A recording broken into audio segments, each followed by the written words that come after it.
gestured to her own upper torso. My species actually has a much more consolidated system. All of our vitals are in our upper torso. And we actually have a lot of duplicate organs in case one is injured.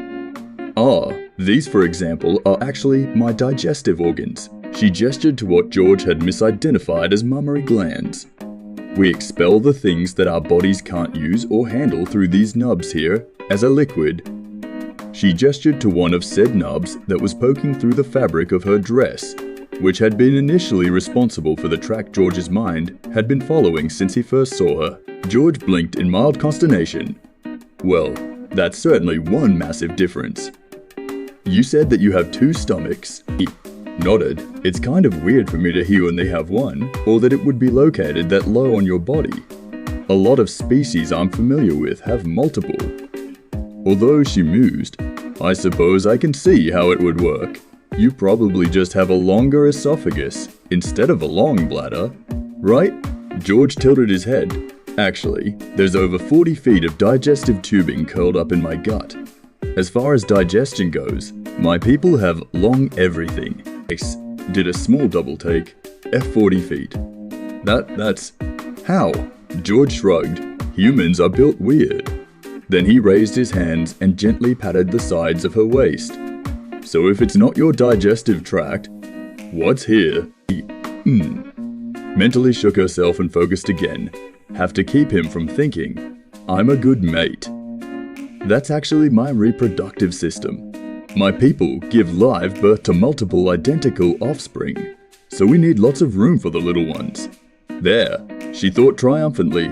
That ought to put him right off. Ixobacebians are one of the only 3 species in the galaxy to not lay eggs, and everybody's freaked out the first time they hear about that. Pleasantly surprised. We really are compatible. George mused. Do your people reproduce sexually? Males and females, or is it a unisex thing? Like I've heard some starfish are. Went slightly pale. Shit. How could I have forgotten that he just told me? His people give live birth too. My people are hermaphroditic. We don't have to take mates in order to reproduce. So that's why there's such a strong family resemblance between you and your sisters. George noted with a small smile of understanding. Then he frowned up at her. Vivi, is this making you uncomfortable? You look frightened. Mercy. Essots jumped up to a massive 10 beats per minute. Shit. How could I not have expected a death welder to be able to smell fear? Didn't realize she had gone ghostly pale, and George placed his hands in his lap, fixing her with an earnest look that unintentionally nearly stopped her heart in terror.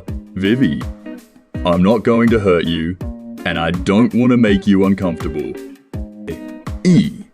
Took a few steps back.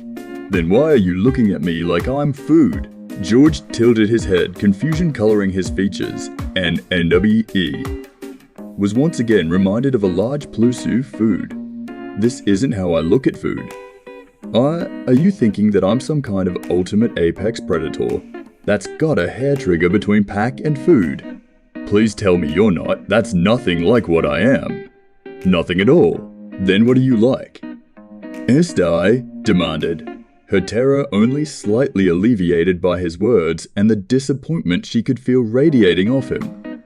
He could not be oblivious to the intensity of the psychic waves he was putting out constantly. George sighed, and then was quiet for a moment.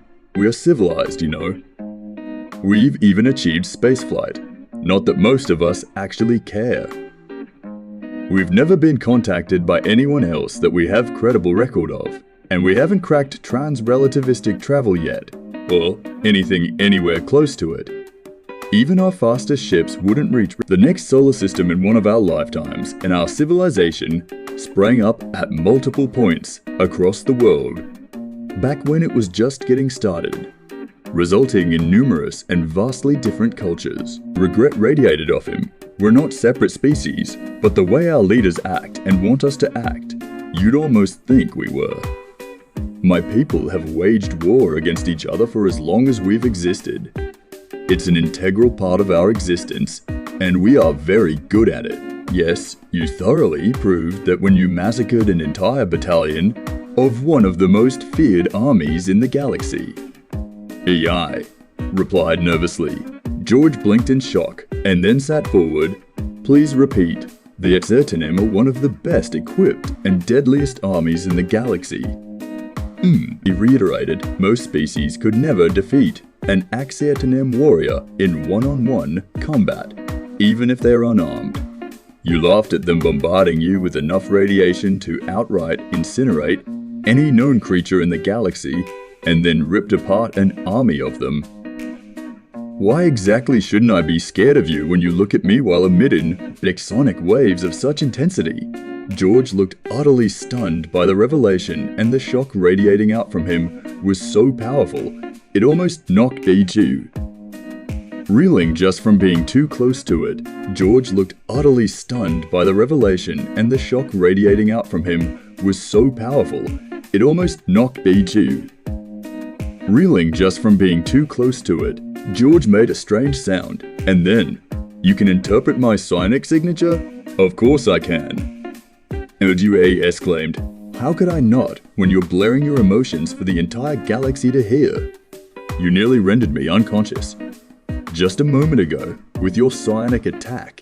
George's jaw dropped and then rapidly forced the Psionic bombardment back down several notches to where it was only obnoxiously present, rather than oppressively so.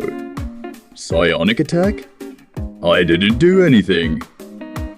"Are you telling me my psionic fluctuations are so detectable to you that me merely experiencing a strong Psionic fluctuation can hurt you if you're too close to me?" Nias frowned. "I find it very hard to believe. You don't know that when you were able to restrain your Psionic presence so quickly." George placed his face in his hand. "You absolutely cannot go to my homeworld. Not without some kind of protection.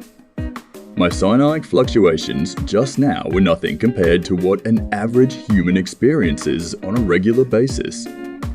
What I experienced when I was fighting the Exertanim was a pretty good example of how high a lot of humans experience every psionic fluctuation."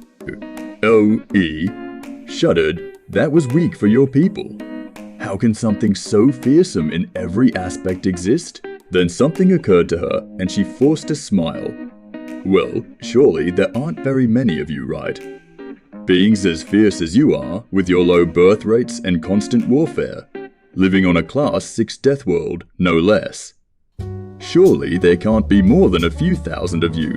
8 billion, George replied flatly. "There are nearly 8 billion of us and growing." E took a second to register that, and then fainted in horror. It was probably a good thing too, because the fear for her safety that exploded off of George when she did would have scarred her for life.